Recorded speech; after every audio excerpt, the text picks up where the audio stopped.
So you see what kind of politically powerful, high-profile women to look out for. But what about your mom's worst friend, Deborah? You know this type of lady. All you want to do is relax from the plane, snuggle with Fleba McIntyre, your mom's 14-year-old incontinent beagle, and drink wine out of a glass that holds an entire bottle of alcohol. But you can't, because Deborah's there. She walks in without knocking, in her loud, colorful clothes and chunky necklaces, giving her the illusion of being a laid-back, fun-loving wine spritzer kind of gal. A go-with-the-flow kind of lady who doesn't mind if dinner plans change from fancy steakhouse to cheap hamburger joint. She's just there for the company.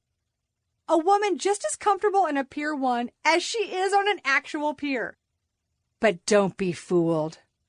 She asked your mom for your flight information and hopped in her golf cart so she could be there the minute you arrive to get the scoop on how awful your life is since you ran away from Texas.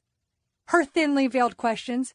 Now, how can you do improv at night and get a full night's rest for your job as a real estate receptionist? And bars are open till 4 a.m.? Certainly you've just heard that, right, Erin? You're not going to those places. They're just small little judgments she's serving before she lays it all on the table after dinner. Erin, you have got to get serious and find a nice, smart man before no one wants you anymore. Then she looks at your mom and says, Veronica, I've never had bread pudding this good. There are so many your mom's worst friend Deborahs out there. Suzanne Vanker is my favorite example of this kind of peeking over the hedges type of woman. I mentioned her briefly in the Me Too chapter, but let's dig in a little deeper. Suzanne is a politically correct, hating, cultural critic and writer, out there bravely challenging the cultural norms with her endless supply of FoxNews.com essays. Brave essays like, I'm so happy Trump's not a feminist. Are you weak if you make your man a sandwich? This is why real men don't marry feminists. Chivalry is dead because women killed it. Most men just want a woman who's nice.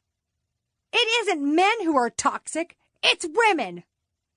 I think there's a pattern here. Suzanne's lust for undermining women, probably from a safe little perch in her colonial-style home, with her golden retriever sound asleep on a buffalo check bed, a fire roaring, and a hot cocoa screensaver on her TV screen. Wrapped in a cashmere throw, filling the time she's not worrying about those Orvis winter socks arriving before hunting season. Your mom's worst friend Deborah went to college to write the next Cold Sassy Tree, but got sidetracked with her MS degree and ended up a kept woman mad at the loud women fighting for something greater than coordinating separates. Don't come to your mom's worst friend Deborah whining about your clinical depression. She'll tell you to work harder. It'll make you wonder why your mom keeps inviting her over in the first place.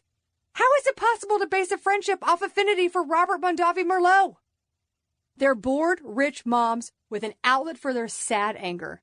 Moms like Susan Patton, a.k.a. Princeton Mom, who in 2013 wrote an open letter to the Daily Princetonian, her alma mater school newspaper, with advice for the daughters she never had.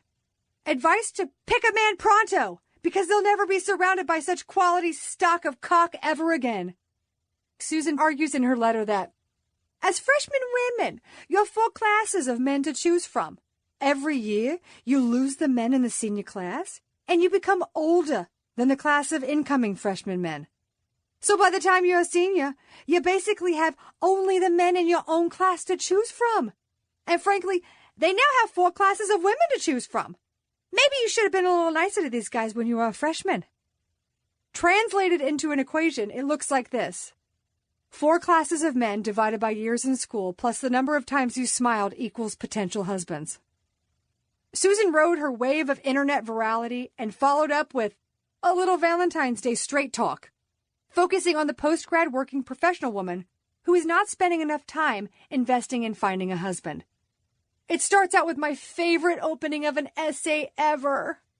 Another Valentine's Day. Another night spent ordering in sushi for one and mooning over Downton Abbey reruns.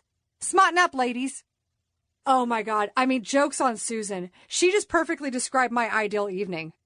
You know what I did this Valentine's Day? I gave my dog a full body massage and got wasted on hot toddies. Then I rewatched Chef's Table Season 3 while my husband went to the Korean spa. And I'm happily married. Oh my God. Your mom's worst friend Deborah's don't understand nuance at any level. They're grasping at the idea of traditional relationships because they're filled with bitterness, and it's not your responsibility to be the laundry basket for their misery towels and shame socks. Get a therapist, Deborah!